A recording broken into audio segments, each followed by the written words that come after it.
میں اس کو پڑھا کرتا تھا. 6 ماہ پہلے میرے پاس جب الہلال آیا تھا تو اس میں نے الہلال میں ان آیتوں کو پڑھا, خوش ہو کے کھولا کہ میرے رب کا اس ہفتے یا اس مہینے میرے نام کیا پیغام ہے. میں نے کھولا تو مجھے سمجھ نہ آیا. میں نے پھر پڑھا. میں کندھار کے علماء کے پاس گیا. انہوں نے کہا جس بات کو ابوالکلام نہیں سمجھا سکا ہم بھی نہیں سمجھا سکے, ابوالکلام کے پاس جاؤ. میں یہاں آیا, پوچھتے انہوں نے کہا رانچی جیل کے اندر ابوالکلام نظر بند ہے. تو میں نے 6 ماہ کا سفر پیدل طے کیا. پھر کوئٹہ میں مجھے اپنے ہم وطن سوداگر مل گئے, ان کا نوکر بن گیا, انہیں مجھے رانچی جیل پہنچا دیا. یہاں میں نے پرچی لی. آپ کے پاس میں یہ تقریباً 6 ماہ کا پیدل سفر طے کر کے قرآن کی 2 آیتوں کا مفہوم سیکھنے کے لیے آیا.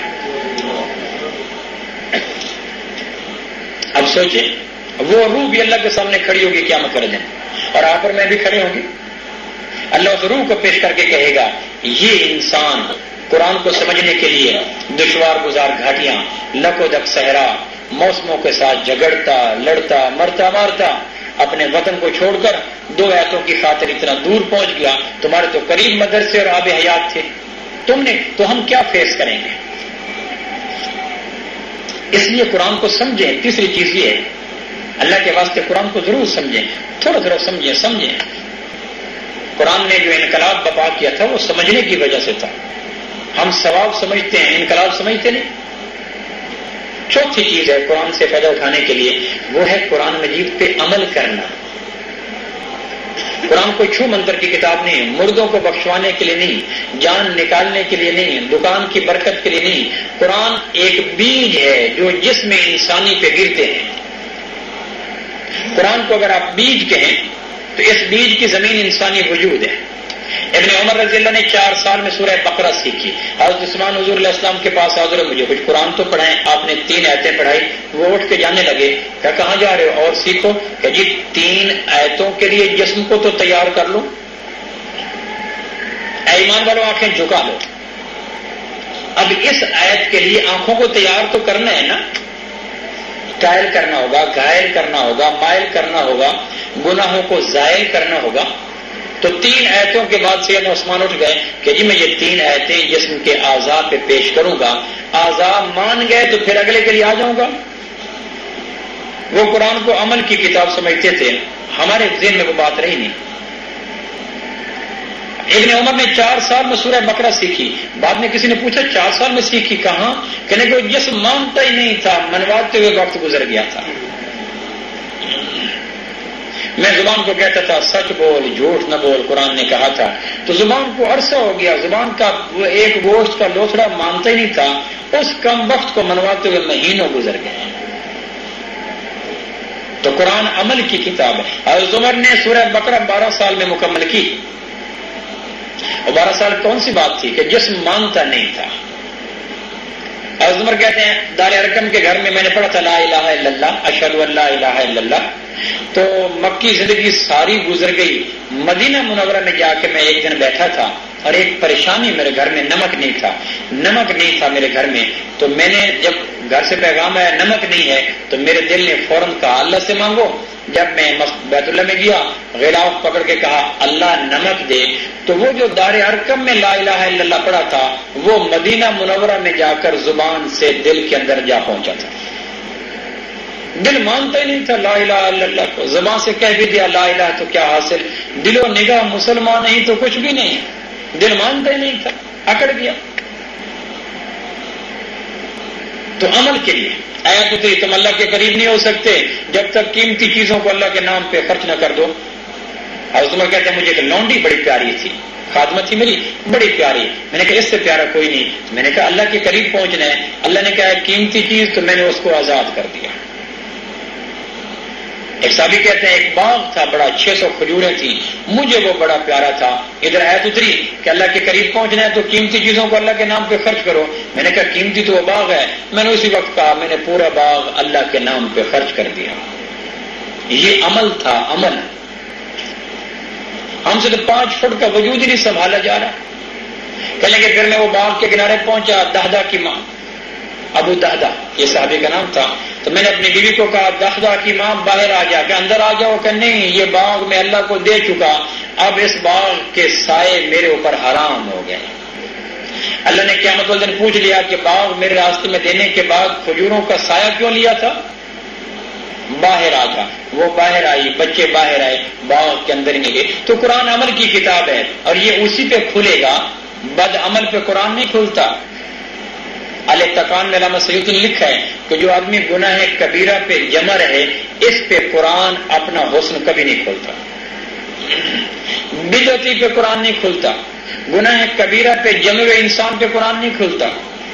لغوی نحوی تشریح کھل جائے گی، شان نزول کھل جائے گا، معنی کھل جائیں گے، تشریح بھی کھل جائے گی، لیکن قرآن کا نور وہ نہیں کھلے گا۔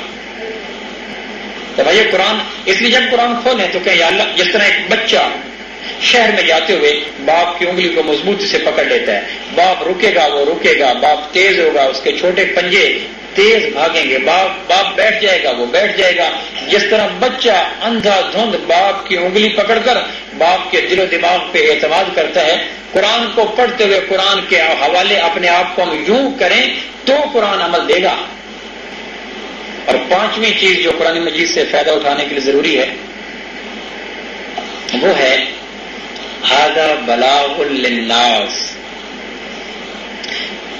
یہ قرآن پوری انسانیت تک پہنچانے کے لیے ہے۔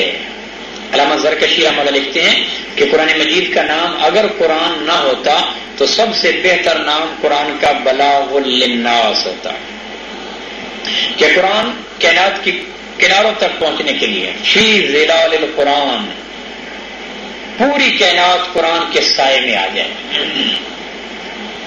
فجی کے جزیروں سے کینیڈا کی چوٹیوں تک، ناروے ڈنمارک سے مڈغاسکر کے جزیروں تک، آدم علیہ السلام سے لے کے قیامت کی صبح تک پوری کائنات کے انسان قرآن کے زیر سایہ شادیاں کریں، تاجر زیر سایہ تجارت کریں، زارع زیر سایہ زراعت کریں، ملازم زیر سایہ ملازمت کریں، جوان قرآن کے زیر سایہ جوانی گزاریں، بوڑھے قرآن کے زیر سایہ بڑھاپا گزاریں، اور ہر آدمی قرآن کے زیر سایہ اپنی زندگی گزارے۔ یہ پانچواں جذبہ ہو ہمارا، قرآن پہنچے، قرآن راج کرے۔ ہندوستان میں 80 کروڑ ہندو رہتے ہیں، 25 کروڑ تقریباً مسلمان ہیں۔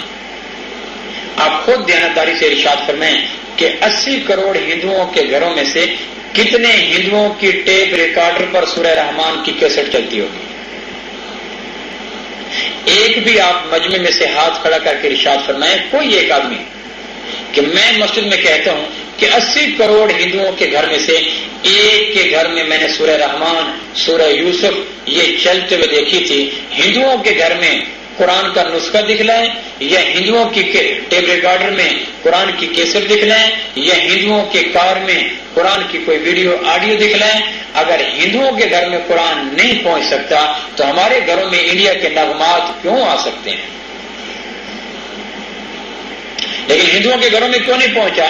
کہ ہم نے پانچویں حق کی نیت نہیں کی۔ ہمارے گھروں میں نغمات کیوں پہنچ گئے؟ کہ انہوں نے گانوں کو پہنچانے کی نیت کی۔ تو بھائی پھر میں دوبارہ سمری عرض کرتا ہوں، قرآن پر ایمان لانا، قرآن کی تلاوت کرنا، قرآن کو سمجھنا، قرآن پر عمل پیرا ہونا، قرآن کو شرق غرب شمال جنوب میں، بحر ور خشک تر میں، اون کے خیمے میں، چمڑے کے خیمے میں، بلند و بالا مکانات میں، اور زیر دریا زیر آب چلنے والی آبدوزیں، ہواؤں میں اڑنے والے طیارے، پٹری پہ چلنے والی ٹرینیں، اور دور دراز علاقوں کے لوگ، ہر جگہ قرآن پہنچے، قرآن کا سایہ وہاں ہو، قرآن کی شمع جلے، ان کے آنگن منور ہوں۔ اس جذبوں سے لبریز ہو کر جو قرآن پڑھے گا، قرآن اپنی نعمتوں کے انبار اس پہ لگا دے گا۔ اب ہم سوچیں کہ ہم نے قرآن کو کب یہ 5 چیزیں عطا کی؟ نہیں عطا کی تو ابھی گلے کا گھنگرو تو بجا نہیں، آنکھوں کے پپوٹے تو گرے نہیں، موت کا وقت تو آیا نہیں، ابھی نیت کر لیں۔ کیوں جی؟ تو کون کون یہ عزم کرتا ہے کہ میں یہ 5 باتوں کو سامنے رکھ کر قرآن پڑھنے کی کوشش کروں گا انشاءاللہ کہہ کر، ہے نا؟ اس کے لیے آپس میں دہرائیں، بچوں سے پوچھیں، بچیوں سے پوچھیں، آج مہینہ مکمل ہونے والا ہے، میرا قرآن مکمل نہیں ہوا۔ اب میں سے کوئی دوست ایسا بیٹھا ہے جو یہ کہے کہ آج میرا 27واں پارہ ہے، ایک ماشاءاللہ، 2 ماشاءاللہ آج میرا 27ویں تاریخ ہے، میرا 27واں پارہ ہے، کوئی مشکل نہیں ہے. آپ یوں کر لیں کہ آج 27واں پارہ ہے، 27ویں تاریخ ہے، 3 دن رہتے ہیں تو کم از کم ان 3 دنوں میں 3 پارے تو مکمل کر لیں. جب یہ مہینہ مکمل ہو تو ہمارے 3، آج 27واں پڑھ لیں، کل 28 تاریخ ہوگی، آج سے شروع کر دیں. تو آج 27واں ہے تو آج 27واں جا کے پارہ پڑھیں، کل 28واں ہوگا تو کل 28واں پڑھ لیں، پرسوں 29 تاریخ ہوگی تو 29واں پڑھ لیں، یہاں تک کہ مہینہ دم توڑے گا تو ہماری والناس مکمل کر لے. اس کا کون کون ارادہ کرتا ہے ماشاءاللہ بولو ذرا جی. جو ماشاءاللہ تاریخوں کے ساتھ قرآن پہ چلنا ہے نا، اور قرآن کو تجوید کے ساتھ صحیح کریں. آج قاریوں کے پاس جائیں، ارد گرد اللہ کا شکر ہے قراء ہیں، بوڑھے بچے جوان، اپنا جا کے قرآن سنائیں. فاتحہ پڑھتے ہی پتہ چل جاتا ہے کہ کتنے پانی میں ہے. فاتحہ پڑھتے ہی، فاتحہ پورے قرآن کا خلاصہ ہے نا، تو صرف یہ معنی کے اعتبار سے خلاصہ نہیں، تجوید کا خلاصہ بھی فاتحہ ہے. کسی کی تجوید دیکھنی ہو فاتحہ پڑھنا تو جا کے سیکھیں، علم کی کوئی عمر نہیں ہے نا. ایک صحابی، ان سے ایک حدیث نقل کی ایک صحابی نے کہ مجھے عامر بن طفیل جوہنی غالباً یہ صحابی تھے، انہوں نے مجھے یہ حدیث سنائی کہ آپ علیہ السلام نے فرمایا کہ جو مسلمان کسی مسلمان کا عیب چھپا لے گا، غلطی چھپا لے گا، اللہ اس کو وہ ثواب دے گا جو کسی آدمی نے کسی بچی کو زندہ قبر میں گاڑنے کی کوشش کی، بچی مرنے کے قریب تھی، دوسرا آدمی آیا، اس نے بازو کھینچ کر بچی کو مرنے سے بچا لیا. جس طرح ایک آدمی کو زندہ گاڑی ہوئی قبر میں بچی کو بچانے کا ثواب ملتا ہے، کسی مسلمان کے عیب سامنے آ جانے پر اس کے عیب چھپانے کا وہی ثواب ملتا ہے. یہ حدیث ایک صحابی نے سنائی دوسرے کو. اس نے کہا تم نے سنی تھی؟ کہاں کا؟ وہ صحابی کہاں ہے؟ کہ وہ تو مصر میں ہے. کہنے کہ یار یہ میں حدیث اس صحابی سے سنتا ہوں. میں کہا وہ تو 1500 کلومیٹر تقریباً ہے. کہنے پھر کیا ہوا؟ انہوں نے اونٹنی لی، 1500 کلومیٹر تقریباً اونٹنی پہ سفر کیا، 1 مہینے کے بعد جا کر مصر پہنچے، دستک دی. اس نے اندر سے کون؟ کہ جابر بن عبداللہ. کہ کیسے آئے ہو؟ کہ یہ میں نے حدیث فلاں صحابی آپ کی طرف سے سنا رہا تھا، آپ نے سنی تھی؟ کہنے کہ ہاں. کہنے کہ تو مجھے اپنی روایت سے سنا، کیونکہ وہ صحابی کہہ رہا تھا میں نے عامر سے سنی، عامر نے امام